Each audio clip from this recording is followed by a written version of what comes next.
বাংলাদেশ সমাজসেবা অধিদপ্তর সমাজসেবা ভবন প্রশাসন 2 শাখা আগারগাঁও শেরেবাংলা নগর 1207 নতুন নিয়োগ একটি বিজ্ঞপ্তি নিয়ে হাজির হলাম। ভিডিওটি মনোযোগ সহকারে শুরু থেকে শেষ পর্যন্ত দেখবেন, এটা আপনাদের প্রতি রিকোয়েস্ট থাকলো। তো এই ভিডিওর মাধ্যমে আপনি জানতে পারবেন আপনি কোন জেলা থেকে কিভাবে, আপনার কতটুকু শিক্ষাগত যোগ্যতা, বয়স, কী সার্টিফিকেট লাগবে, দক্ষতা, যোগ্যতা, অভিজ্ঞতা A to Z জানিয়ে দেবো এই ভিডিওর মাধ্যমে। তো আমি এখানে দেখতে পাচ্ছি প্রথমে যে 1 নম্বর যে পোস্টটা রয়েছে সেখানে রয়েছে হলো সমাজকর্মী ইউনিয়ন, গ্রেড নং 16। এখানে বেসিক বেতন হবে আপনার হচ্ছে 9,300 টাকা থেকে শুরু করে বেসিক বেতন 22,490 টাকা। এটা কিন্তু বেসিক, এখানে কিন্তু আপনার অন্যান্য যেগুলো আছে এইগুলো কিন্তু যোগ হবে। তো এখানে যে খাতটা রয়েছে হলো রাজস্ব খাতে স্থায়ী।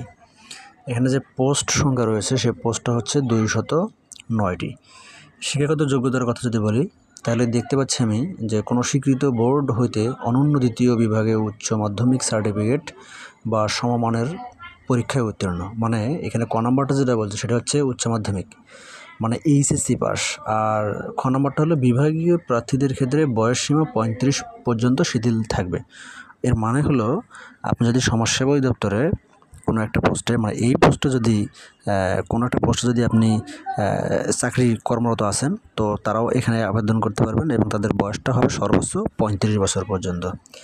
এখানে যে সকল এলাকার লোকজন আবেদন করতে পারবেন না তাদের জেলাগুলো বলতেছি আমি: রাজশাহী, বান্দরবান, খাগড়াছড়ি, রাঙ্গামাটি, জয়পুরহাট, গাইবান্ধা, লালমনিরহাট, ঠাকুরগাঁও, মাগুরা, ঝালকাঠি। আমি আবার বলতেছি: রাজবাড়ী, বান্দরবান, খাগড়াছড়ি, রাঙ্গামাটি, জয়পুরহাট, গাইবান্ধা, লালমনিরহাট, ঠাকুরগাঁও, মাগুরা ও ঝালকাঠি। এই সমস্ত জেলার লোকগুলা বাদে বাকি যেগুলোর নাম বললাম না, এই সমস্ত লোকগুলা এখানে ছেলে মেয়ে উভয়ে আবেদন করতে পারবেন।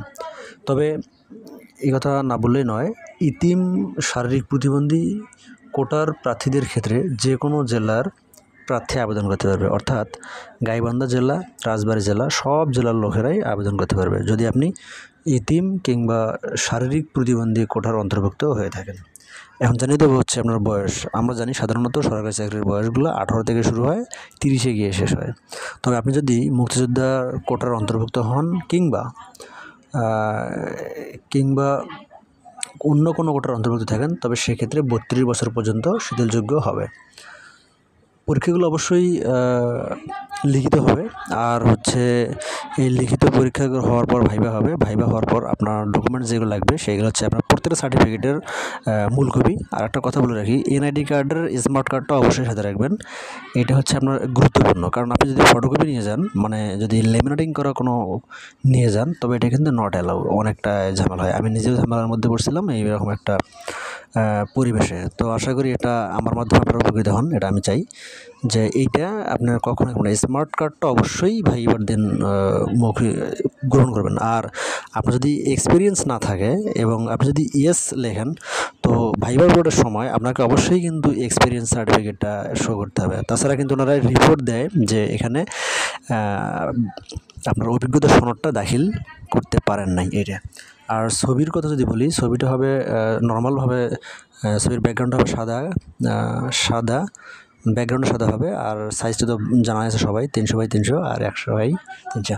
এখানে টাকার কথা যদি বলি, টাকাটা হচ্ছে সর্বনিম্ন যে টাকার কথা বলবো সেটা হচ্ছে, যদি টাকার কথা বলি আমি, SMS এর কথাটা আগে বলি। না, টাকার কথা বলবো, টাকা এখানে 200 টাকা লাগবে এবং টাকা সব মিলে SMS চার্জ সহ 223 টাকা লাগবে। আর SMS অপশনটা বলতেছি, SMS অপশনে গিয়ে লিখবেন DSS স্পেস আপনার পিন নম্বর অর্থাৎ ইউজার ID, এরপর সেন্ড করবেন 16222 নম্বরে। দ্বিতীয় যে SMS আসবে সেখানে লিখবেন DSS স্পেস ইয়েস স্পেস আপনার পিন নম্বর সেন্ড 16222 নম্বরে। তো ধন্যবাদ সবাইকে, আল্লাহ হাফেজ।